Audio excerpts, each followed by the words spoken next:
বাঁকুড়ার ছবি রাখবো এবার আপনাদের সামনে। রাতভর চেষ্টা, তাতেও কিন্তু পুরোপুরি নিয়ন্ত্রণে আসেনি আগুন। এখনো জ্বলছে বাঁকুড়ার শুশুনিয়া পাহাড়ের বিস্তীর্ণ এলাকা, পুরে খাক হয়ে গিয়েছে বনাঞ্চল। পাম্প চালিয়ে উঠছে বিল, কেএসবি পাম্প বাঁচায় বিদ্যুৎ, বিলের প্রবলেম গেল।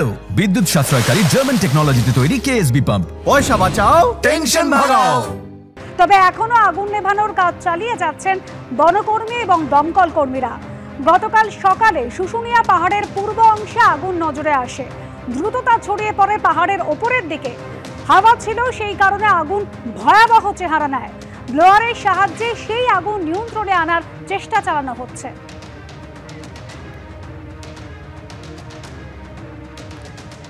ড্রাগ টেস্টে একের পর এক ওষুধ ফেল। এবার রাজ্যের তরফ থেকেও এই সমস্ত ওষুধ ব্যবহারে নিষেধাজ্ঞা জারি করা হলো।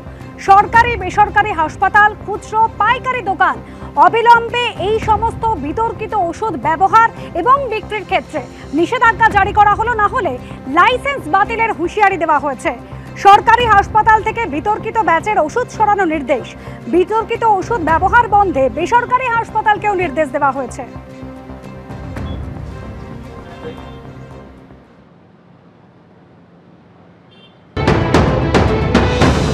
ভারতবর্ষের পক্ষে হেলথ কেয়ার ইন্ডাস্ট্রির পক্ষে ব্ল্যাক ডে।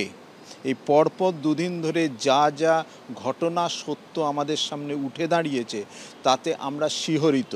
ডাক্তার বলে না, আমরাও তো ওষুধ খাই, এবং সেই ওষুধগুলো যে এক একটা কাজ করে না আমার শরীরে, সেটা ভয়ঙ্কর। ভারতবর্ষের যদি 250টা কোম্পানির এক একটা ব্যাচের ওষুধ খারাপ বেরোয়, তাহলে ধরে নিতে হবে ভারতবর্ষের মেজর পোর্শন অফ দ্য ওষুধ যেটা বাজারে আছে সেটা জাল বা সাবস্ট্যান্ডার্ড। এটা ভয়ঙ্কর।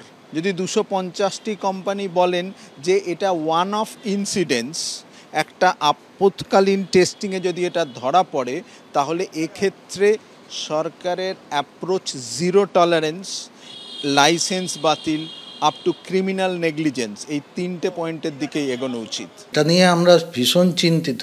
ধরুন কিছু কিছু ডিজিজ আছে যেগুলো খুব সাইলেন্টলি প্রোগ্রেস করে, তার মধ্যে ডায়াবেটিস একটা, হাইপারটেনশন একটা। এই ওষুধগুলো রেগুলার খেতে হয়। এগুলো তো কিওর হয় না, কন্ট্রোল করে রাখতে হয়। প্লাস যেরকম ব্রঙ্কোডাইলেটর, ইনহেলারে আমি দেখছি যে নিচ্ছে অথচ শ্বাসকষ্ট কমছে না। তার একটাই উপায় আছে, যে যে ব্যাচের ওষুধগুলো পাওয়া গেছে সেগুলো ইমিডিয়েট উইথড্র করে নেওয়া উচিত মার্কেট থেকে, এবং যেগুলো সার্কুলেশনে এখনও আছে সেগুলোকে আরও স্ট্রিক্টলি চেক করে নেওয়া উচিত। করে এবার কোম্পানিগুলো নিজের দায়িত্বে সব কারেকশন করা উচিত। প্লাস আমাদের যে রেগুলেটরি বডি, ড্রাগ কন্ট্রোল আছে, তাদেরকে আরও ভিজিল্যান্ট হতে হবে।